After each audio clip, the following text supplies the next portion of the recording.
Hi everyone, welcome to our YouTube channel that is 100% devoted to helping couples grow in their marriage. You know, Judith, a couple days ago, you might remember, we had to dig a plant up out of our garden. We had two identical plants at the front of our house. One of them was thriving and the other one, for some reason, was just withering and dying. And we kept watering and realized that this is not going anywhere. And so we uprooted the plant and we took it back to the store where we bought it, and they gave us a new one. And believe it or not, I've been thinking a lot about that and what it says about marriage, because everything that we've been talking about these last 2 weeks, about all these various disciplines that will help your marriage to grow, I think we've been making one fundamental flaw in our reasoning, and that is we're assuming that all these couples are on the same page.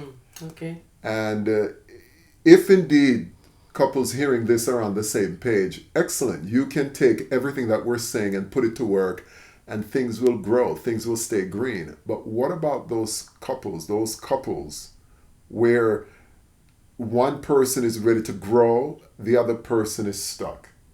And that's what we want to talk about today. How to overcome being emotionally stuck. And I'm realizing that is a real thing. I mean, Judith and I, in our relationship, there have been situations that we've gone through where we were stuck and we could not move on very well as a couple until we dealt with that issue that was holding us back. So Judith, I think one of the things we could do as we get started is to define for our friends, what does it mean to be stuck, to be emotionally stuck? Well, for me, I think maybe the dictionary will give a different definition, but I think of it as being emotionally stuck is when a couple, for whatever reason, can't seem to understand why is it they can't move forward for whatever reason. And it's usually because a person is at the place where they're mentally, emotionally just immobilized. They just can't move forward. And no matter what they do, they can't seem to overcome this obstacle that's in their way. That is a very powerful definition, Judith. And I think the word that you used there is the word immobilized. So imagine if a couple or an individual within a relationship is immobilized, they could go to counseling after counseling after counseling. And if they're not ready to deal with this issue that's causing them to feel immobilized, possibly it's not going to help them, right? Yes, exactly. So let's just go one step further then. What are some things that are actually causing couples to be immobilized or emotionally stuck? Well, you can find a couple that, even a young couple that just got married, and they, from their history of their family, it could be a thing from history, there's anger in that family, and they bring it right into that marriage. And the person keeps getting angry for the simplest little thing, and the spouse would say, "Why are you so sensitive? Why you get so angry so easily?" And the person is asking, something has to change. I mean, I don't, and the other spouse might say, "What are you talking about? I'm not getting angry. I'm just expressing myself. I'm just saying what I feel. I'm just saying what I think."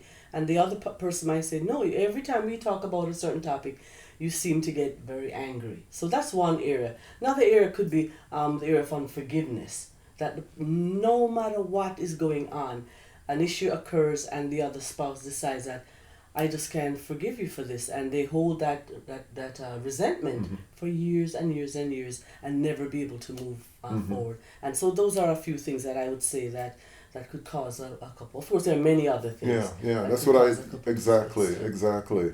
And sometimes I think what happens to couples is that they just don't have the skills. They don't know which way to turn. Yes. So you have the anger, you have the resentment, you have even people going through some kind of trauma, shame, rejection, failure. It could be a range of emotions that couples feel or individuals feel that can hold them back. And whether you're married or single, you can be emotionally stuck, isn't that right? So it's not just a problem that couples have. It's just part of the human experience where we go through some situation and we're just not able to get over it. I mean, I can tell you a very, very honest story. It's kind of now I look back and I laugh, but it illustrates to a certain degree what we're talking about. I remember when I think I was maybe at that age in my life, about maybe 4th or 5th grade.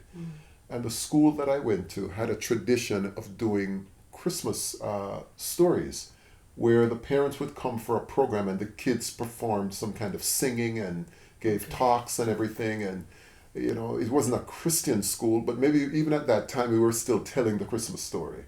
All I remember is I was part of this group. I went through all the rehearsals, and on the night of the performance, Judith, I went up on the stage. I can still remember the light shining in my face when it was my turn to speak. And I just drew a blank. I didn't know, I couldn't remember anything. And I was so embarrassed. I was so embarrassed that for years and years and years and years in my life, I would not put myself in a situation where I had to do any public speaking. Now, I don't know how I ended up becoming a pastor with that kind of scarring. You got unstuck. I got unstuck, but I really don't know what got me unstuck. Maybe it was a lot of prayer and a lot of trying and a lot of effort. But I'm just saying, it happens to couples, it happens to individuals. And I still remember the experience. I don't let it affect me anymore. But for years and years, I couldn't stand before any group of people. I had difficulties speaking to people because I didn't want to repeat that experience. So the safest thing for me to do was to retreat. Wow. And I can just imagine in a home, in a relationship where a couple has gone through some difficulties. Yes. Let's say where there's been adultery and the wife is having a hard time forgiving. Yes. Or even after she has forgiven or he has forgiven his wife, that for the years preceding, not preceding, but the years following, they're not able to move forward. Yes. So I think we've said enough about the reality that it's there. So let's just talk briefly, Judith. If a couple came to you and they're stuck on whatever level, how do you begin to help them? What do you recommend as a way to become unstuck? Well, the first thing is that the couple has to be aware, or the individual, the couple too, they need to be aware that there's a problem. Yes. Because usually that's why they come, because they Number know there's one, a problem. be aware that there's a problem. And then the whole thing of that, whoever the person is that has that issue, that is stuck, that they're not in denial. Right. So because we sometimes can say, oh, I don't think I have an anger problem. I don't think I have an unforgiveness issue. I don't think I have a shame issue. You know, just as you're talking about your story. And I think just acknowledging that, that's half the problem. Right. Half the solution, rather. Right. Because if the person can be aware. So awareness is going to be the number one thing. And then the whole thing of solicit support. Because if the fact is that if you can get feedback from other people that, you know, I notice that you get angry very easily. I notice that you're having a resentment about a particular situation, and the person, the other spouse can say that to you, and you can honestly say, I really think that I need to examine this because I think something is wrong. So accepting feedback and not denying it. Oh, no, I don't have a problem. Right. I think that's a big step in helping Or you to get unstuck. Sometimes in denying that they have the problem, they sometimes will deflect it onto the other person and say, yes. well, I behave this way because of You, yes. And that's not helpful, right? Yes, not helpful. So seeking and soliciting honest feedback and then just embracing the feedback and not transferring it onto the other person. Right. So if I'm hearing it correctly, you're saying, number one, don't be in denial. Number two, you're saying the person needs to be self-aware or begin to examine, why do I behave this way? 3, seek honest feedback. Yes. And then what? Yes, get help. Get help. And that could come from many sources, right? Yes. Get help. You could get help from your spouse. You could get help from a therapist, which is what you do. You're helping all kinds of couples get unstuck Yes. and to hope again, Right. to be able to move on. Yes. And you can also get help from God. I mean, Yes, there's that. definitely. You can begin praying, and because, and I think one of the things you had pointed out, Judith, is that in your practice, you found that one of the biggest things that holds a person back or a couple back is unforgiveness. Yes. And so, at least in the Christian circle, and not everybody listening to us necessarily would say, I'm a Christian, but but at least within our framework, we understand that unforgiveness is a huge stumbling block. Yes. And so we go to God and ask God to forgive us, and we know God will forgive us. And because God forgives us, then with the help of God, we can forgive other people. Right. So here's my final question, Judith. What if a couple does not deal with their, if I can make up a word, their stuckness, or to use your word, they're being immobilized, what's going to happen to that couple if they don't do something about it? Well, you can imagine, for example, a car. You're trying to go somewhere and you're stuck in mud. Right. And you keep, the tires keep going, Spinning the wheels. spinning the wheels, spin. That's kind of what you're going to be doing, Okay, spinning your just wheels. spinning. And you're never ever going to get that car out of that rut by just sitting down there and you know it's not moving and you keep spinning the wheels. You have to do something to get that car moving again. Right. And so whatever you need to call a mechanic or get some help from So some other you need people. to still call for help even with the car. Yes, Yeah. to get it to move. And that's what happens when people are stuck.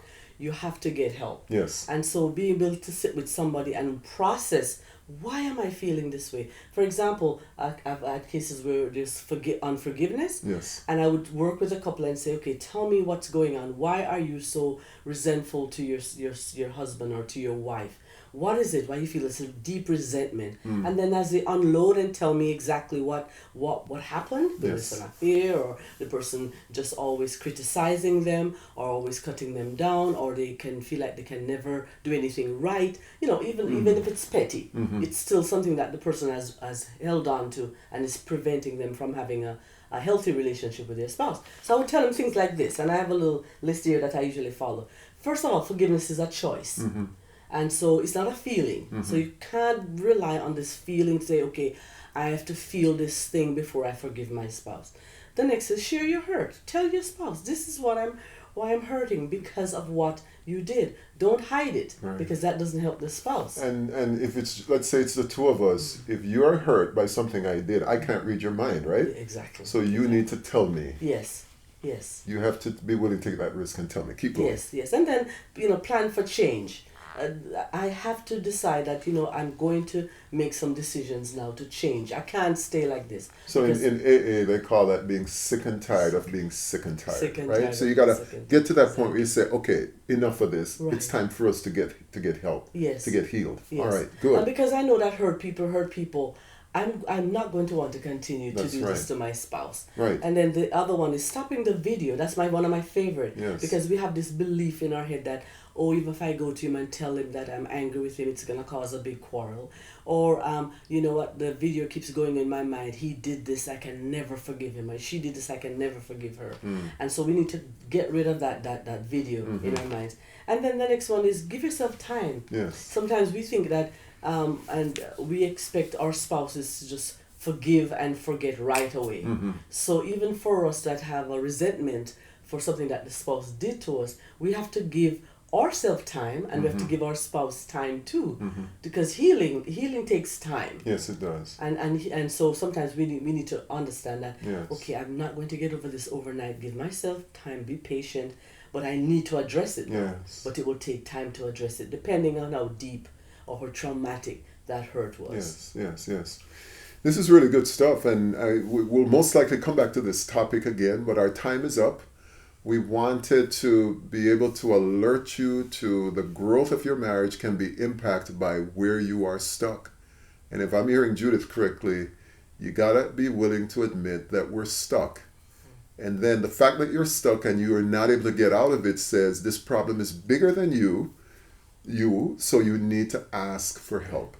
And when you begin to ask for help, then begin to plan for change and give yourself time to grow into that change.